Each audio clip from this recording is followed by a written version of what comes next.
magbasa gikan sa unang basahon ni Samuel. O kung naminaw mo, si Samuel nag-uol. Nag-uol siya. Nganong nag-uol man siya, nagsiglang siya mukmok. Tungod kay gisalikway sa Dios si Saul. Nakaila ba mong Saul? Silingan na mo na, pader. Si Saul, mao ang unang pinili sa Dios nga mahimong hari sa Israel. Apan si Saul, wala magmatinumanon ngadto sa Dios. Nituman siya siyang kaugalingong kagustuhan. Busa, gisalikway sa Dios si Saul, og nagtinguha ang Dios nga magpili na usab og laing mamahimong hari sa Israel. Og tungod niini, nag-uol si Samuel.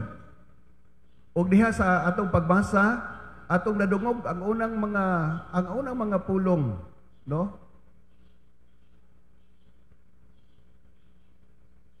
Ang Ginoo miingon kang Samuel, magsigi ka ba lamang og subo tungod sa akong pagsalikway kang Saul, ingon nga hari sa Israel? Puna og lana ang imong sudlanan nga sungay, ug lakaw ngadto kang Isay nga taga Bethlehem, kay gipili kong hari ang usa sa iyang mga anak. Abot kon appropriate magyud ang translation gikan sa Jesse sa English ngadto sa Isay. Pero sa English version Jesse, no? So giingnan sa Ginoo si Samuel, lakaw puna ang imong sungay nga butangan naglana, pun aglana. Og adto dito sa Bethlehem, adto sa balay ni Jesse, balay ni Isay, kay usa sa iyang mga anak akong gipili nga mahimong hari sa Israel. Usa nilakaw si Samuel. Pag-abot niya dito, nakita niya ang usa sa mga anak ni Isay nga ambungan, taas.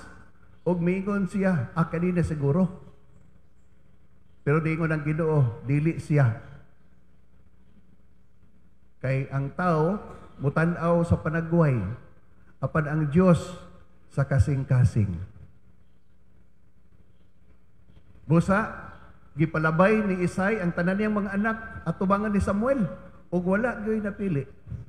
O biingon si Samuel, wala na ba kay laing anak ng habilin?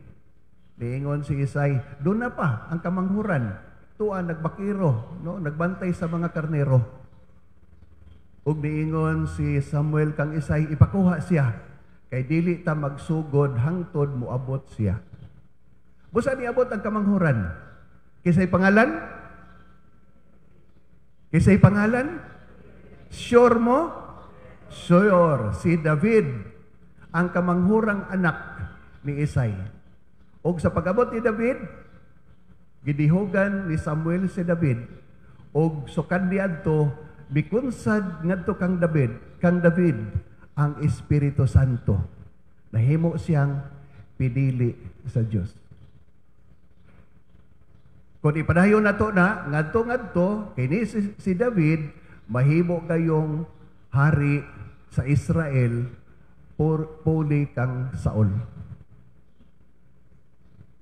Mag-igsoon, unsa may kanang connection ba? Niining pagdihog sa lana ngadto kang David isip pinili sa Dios. Kini muhatod nato sa paghinumdom sa atong kaugalingong bunyag.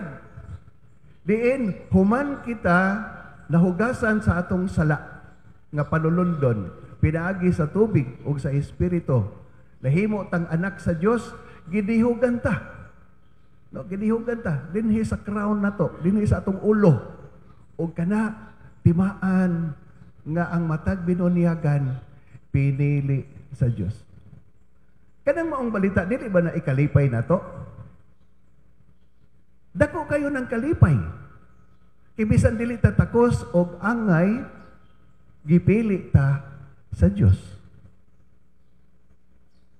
Usa ka maayong balita alang sa matag usa kanato. So, ang unang pagbasa sa basahon ni Samuel, unang basahon ni Samuel, usa kadakong kalipay nga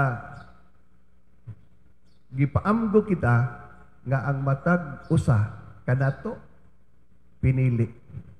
Ug nindot kayo, no, kung atong ipadayon kining maong pagpamalandong, sukad sa atong pagkapinili diha sa atong bunyag, ipahinomduman kita sa tubag sa Salmo. Unsay tubag sa Salmo? Magbalantay kanako ang Ginoo, wala na'y magmakulang pa kanako. Nakabantay ba mo nga kining maong salmo kasagaran giawit panahon sa patay? Dili ba? Pero dili ni siya salmo pangpatay. Pangpatay lang. Kung dili salmo kini alang sa mga buhi, alang kanato nga gipahinomduman kita nga magbalantay kanato ang Ginoo. Wala na'y magmakulang pa kanato.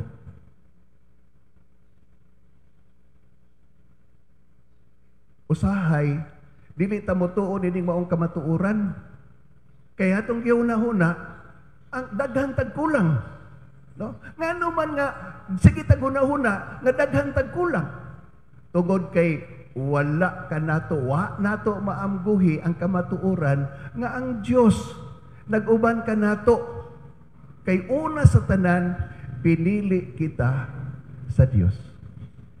Busa, balita kini, nga angay gayong ikalipay, alang kanatong tanan. Ang atong ebanghelyo magigsoon, naghulagway mahitungod sa pag-ayo ni Hesus sa usa ka buta sa panahon sa adlaw igpapahulay. Taas kayo ang konversasyon nining maong ebanghelyo. Nya dunay duha ka opsyon sa ebanghelyo, ang ang tinaas ug ang minubo. Gipili lang nako ang minubo. No? Kay mao ra man gihapon ang mensahe nga si Hesus miayo sa usa ka buta sa adlaw igpapahulay. Usaw ni kadako kayong kalipay alang sa usa ka buta nga naayo. Nga matod pa sa ebanghelyo, buta siya sukad pa sa iyang pagkahimugso. Dili ba?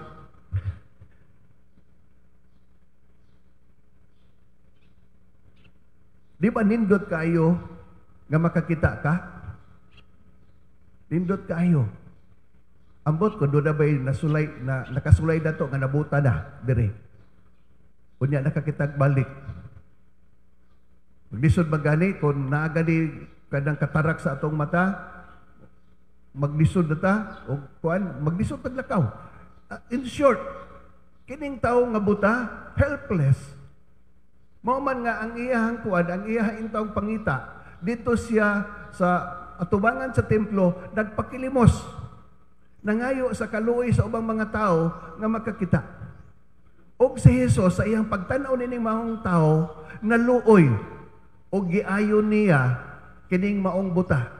Kaso lang, adlaw igpapahulay.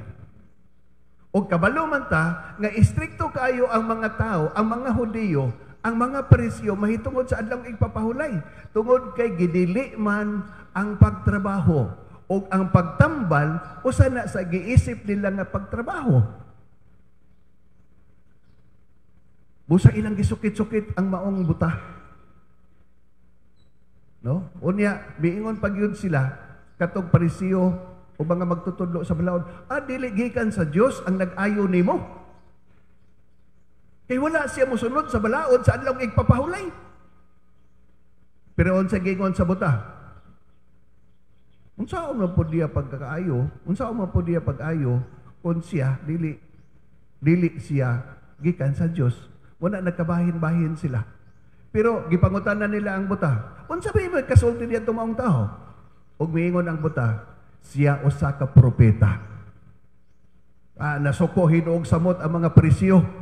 Ingon siya, nagtubo ka nga buta, naglunang sa kasalanan, tungod kay kaniadto, kung doon na kay mga depikto, labi na kung buta ka, murag ilang giisip nga resulta na sa sala. Kunya magpaluma-luma kag tudlo namo, nga kami batid sa balaod.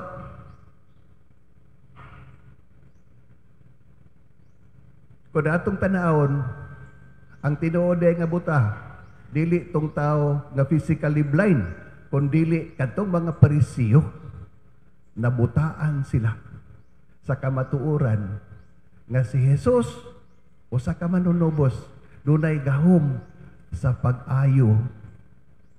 Muna nga alang sa kining tao nga butang nga naayo, ningon siya dako kay niyang kalipay ug kay gipalagpot man siya sa sinagoga,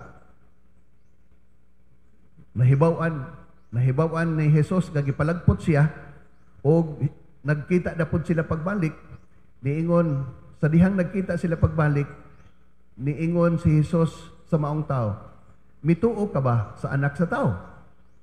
Ug ang tao mitubag, Sir, tug-ani ako kung kinsa siya, aron mutuo ako kaniya. Ug si Jesus miingon, nakakita na ikaw kaniya, ug siya ang nakigsulti kanimo karon. Yaon sa may tubag sa tao nga buta nga naayo na, ningon siya, mituo ako Ginoo. Mituo ako Ginoo. Ang tao miingon, ug unya miluhod siya at tubangan kang Jesus. Mag-iigsuon, kung atong tan-awon, wala lang giayo ni Jesus ang physical blindness sa tao, kundili gihatagan pagyud siya sa gasa sa pagtuo. Samantala, ang mga Parisiyo o mga magtutudlo sa balaod nga quote-unquote batid sa balaod ni Moises, maon nooy tinuod nga buta, ug wala makapadayag sa ilang pagtuo sa Dios. Wala contrast, no? Ang gituhuan unta nga mas makapadayag sa ilang pagtuo sa Ginoo tungod kay batid sila sa balaod, mao na hinahimo hinoong mas ignorante sa Ginoo. Ang yano nga tao nga wa gay kabangkaagan sa balaod, apan nakasinati sa kaayo sa Dios, maoy nakapadayag sa insakto nga pagtuo. Muna nga alam ni maong taong buta, dakong kalipay ang pag-ayo kadiya. Dili lamang pag-ayo sa iyang pagkabuta, kundi ang gasa sa pagtuo nga nadawat niya. Sa katapusan, mingon siya, mituo ako Ginoo. Unsa naman po'y posible nga mapamalandungan nato, mga igsoon? No? Dunay kanta nga nagkanayon, makakita siya, pero nagpakabuta. Doon ay daga mga panahon nga nahisama ta sa mga Parisiyo o sa mga magtutudlo sa balaod, makakita kita, pero wa nato gamita ang atong mga mata, nagpabilin kita nga daw sama sa buta. Sa unsang paagi, si Pope Francis nagpahinomdom kanato o nagpahinomdom sa tao, giunsa niya pagdagmal ang kabuhatan sa Diyos.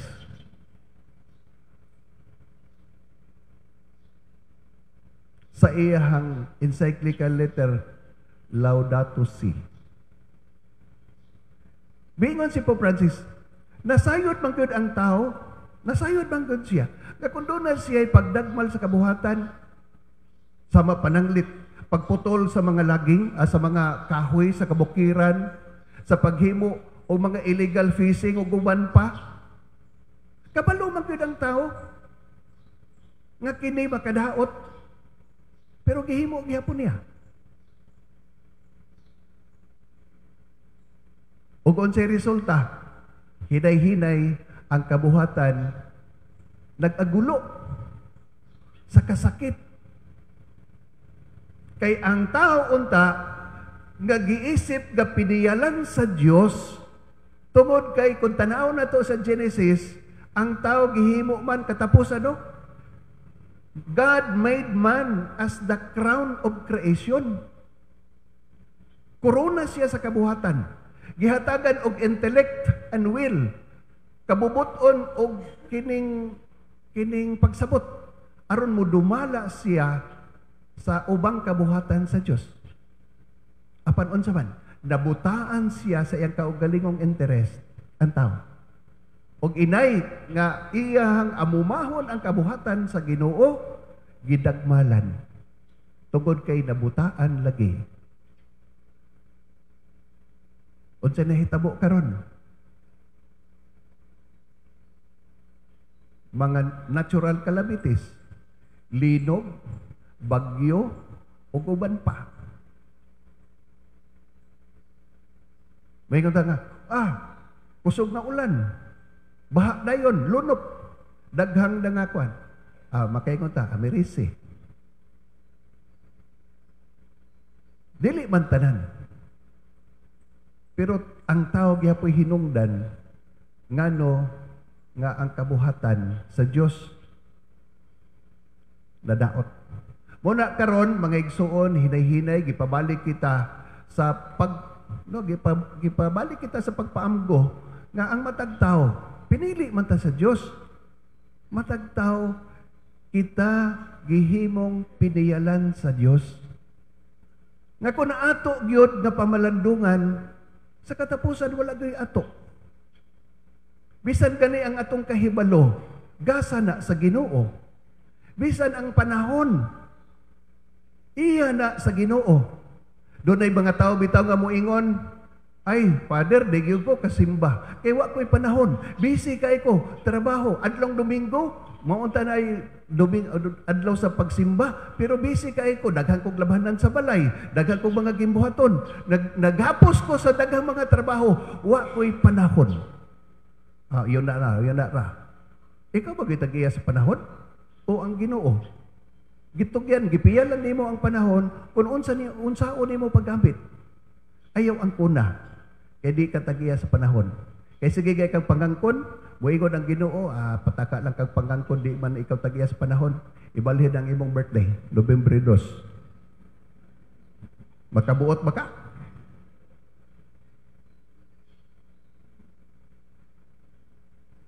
Ang atong mga hiyas, mga talento, ang atong panahon, ang atong mga bahandi. Sige, bitaw ta pahinomduman dinhi sa balang kasulatan, ayaw ka mo pagtigom og mga bahandi. Ayaw lang ha. Ayaw lang ka mo pagtigom og mga bahandi nga kalibutanon, pagtigom ka mo mga bahandi sa langit. Dili ba? Wa may dautan kung daghang tagbahandi. Pero gipiyal na nato, gitugya na nato, unsaon nato na sa paggamit. Kung ato nang gigamit alang sa kahimayaan sa Dios, sa pagtabang ni atong labang nang ginahanglan, ang Ginoo malipay na to. Pero kung nagsigil kagtigom og bahandi, no, sama ni atong nadungog na to sa laing bahin sa Ebanghelyo, nga dili na masulod sa iyang kamalig ang iyang mga kabtangan, unya iyang gipaguba niya og pagkahuman, nagpahimo siyang dako pang kamalig aron nga masulod tanan ang iyang kabtangan. Unya nag-inom-inom na lang siya og kaon-kaon, ingon siya pagkabulhan nimo undo. Naanan nimo ang tanan. Pero ang Ginoo ningon, hoy buang, karong gabion na mamatay ka. Kinsa mahimulos ni mong mga bandi? Dili ba?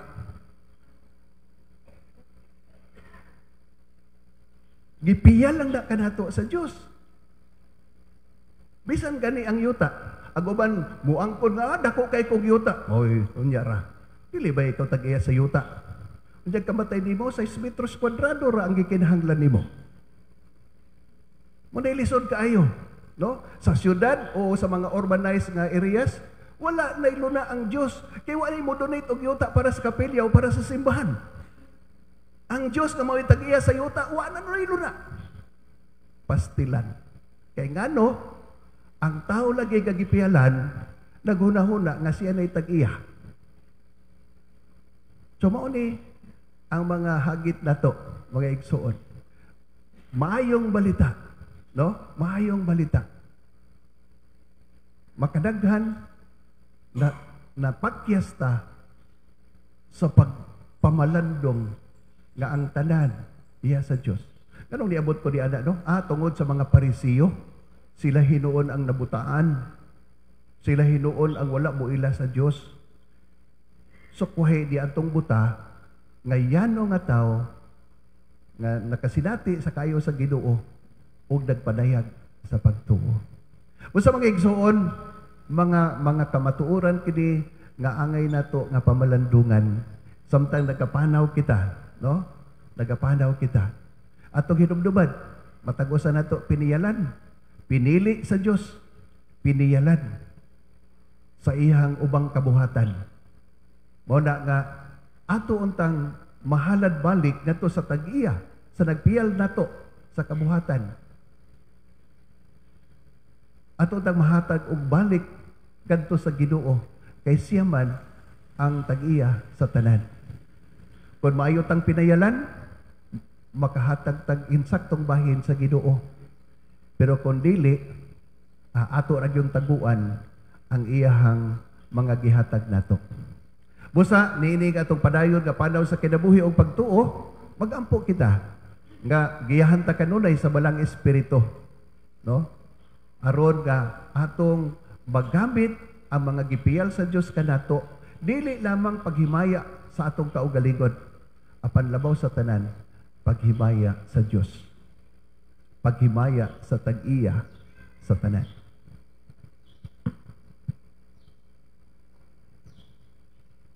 Palihog manindong.